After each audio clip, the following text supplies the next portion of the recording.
మన లాస్ట్ వీడియోలో అసలు డేటా అంటే ఏంటి అని చూసాం. కానీ ఇవాళ వీడియో ఒక ఇంట్రెస్టింగ్ క్వశ్చన్, సింపుల్ క్వశ్చన్స్తో స్టార్ట్ చేద్దాం. అసలు డేటాకి డిఫరెంట్ టైప్స్ ఉంటాయా? ఎగ్జాంపుల్ మీ ఫోనే తీసుకోండి. మీ ఫోన్లో ఏమేమి ఉంటాయి? ఫొటోస్ ఉంటాయి, వీడియోస్ ఉంటాయి, వాట్సాప్ మెసేజెస్ ఉంటాయి, అండ్ బ్యాంక్ ట్రాన్సాక్షన్స్ కూడా ఉంటాయి కదా.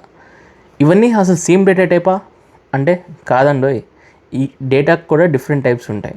ఒక సింపుల్ ఎగ్జాంపుల్ చూద్దాం. మీ బ్యాంక్ అకౌంట్ డీటెయిల్స్ని ఇమాజిన్ చేయండి. మీ బ్యాంక్ అకౌంట్ డీటెయిల్స్ అంటే ఏమి ఉంటాయి? మీ నేమ్, మీ అకౌంట్ నెంబర్, మీ ఫోన్ నెంబర్, ఇట్లా అన్నీ ఉంటాయి కదా డీటెయిల్స్. ఇవన్నింటినీ ఒక సింపుల్ ఇన్ఫర్మేషన్ లాగా, అంటే ఒక ఎక్సెల్ షీట్లో ఈజీగా రోస్ అండ్ కాలమ్స్ లాగా రాసేసుకోవచ్చు కదా. అందుకే దీన్ని స్ట్రక్చర్డ్ డేటా అంటాం. సింపుల్గా చెప్పాలంటే డేటాను ఈజీగా ఆర్గనైజ్ చేయగలిగే కైండ్ ఆఫ్ డేటా ఏదైతే ఉంటుందో, అంటే ఎక్సెల్లో రోస్ అండ్ కాలమ్స్ లాగా ఈజీగా రాసుకునే కైండ్ ఆఫ్ డేటాని మనం స్ట్రక్చర్డ్ డేటా అంటాం. ఓకే, సో ఇప్పుడు ఒక ఎగ్ టైప్ చూసుకున్నాం. మరి సెకండ్ టైప్ ఏంటి అనేది అన్‌స్ట్రక్చర్డ్ డేటా. అన్‌స్ట్రక్చర్డ్ డేటా అంటే ఎగ్జాంపుల్ మీ ఫోన్లో ఒక ఫైల్ మేనేజర్ అనుకోండి. మీ ఫైల్ మేనేజర్లో ఏముంటాయి? మన ఫొటోస్ ఉంటాయి, వీడియోస్ ఉంటాయి, ఇంకా చాలా ఉంటాయి కదా కాంటెంట్. సో ఇవన్నిటిని ఈజీగా ఆర్గనైజ్ చేయలేం. అందుకనే ఫైల్స్, ఫొటోస్ని సపరేట్గా, వీడియోస్ని సపరేట్గా, ఆడియోని సపరేట్గా, ఇట్లా సెపరేట్ ఫోల్డర్స్లో మేనేజ్ చేస్తున్నాం కదా. సో అందుకే దీన్ని అన్‌స్ట్రక్చర్డ్ డేటా అంటాం.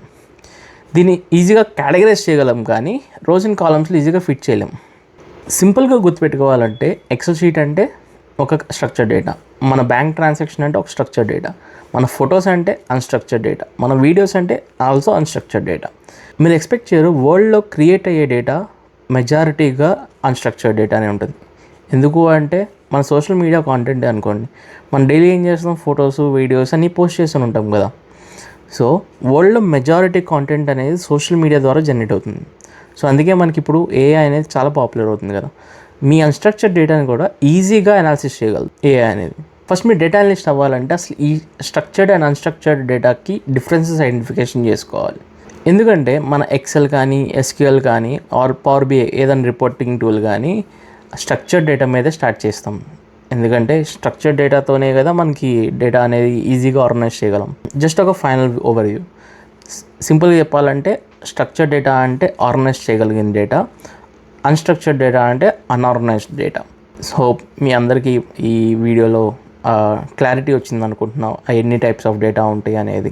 మన నెక్స్ట్ వీడియోలో అసలు డేటాబేస్ అంటే ఏంటి, స్ట్రక్చర్ డేటాస్ని అసలు ఏ కంపెనీస్ ఎట్లా యూస్ చేస్తాయి అనే టాపిక్స్ మీద నెక్స్ట్ మన డే 4ని కవర్ చేద్దాం. Thank you. See you in our day 4. మన teach with tech by Avinash ఛానల్ని ఫాలో చేసుకోండి. అండ్ మరిన్ని ఇలాంటి నెక్స్ట్ వీడియోస్తో అండ్ నెక్స్ట్ కోర్సెస్తో మేము ముందుకు వస్తూనే ఉంటాం. సో మా ఛానల్ని ఫాలో చేసుకోండి. Thank you.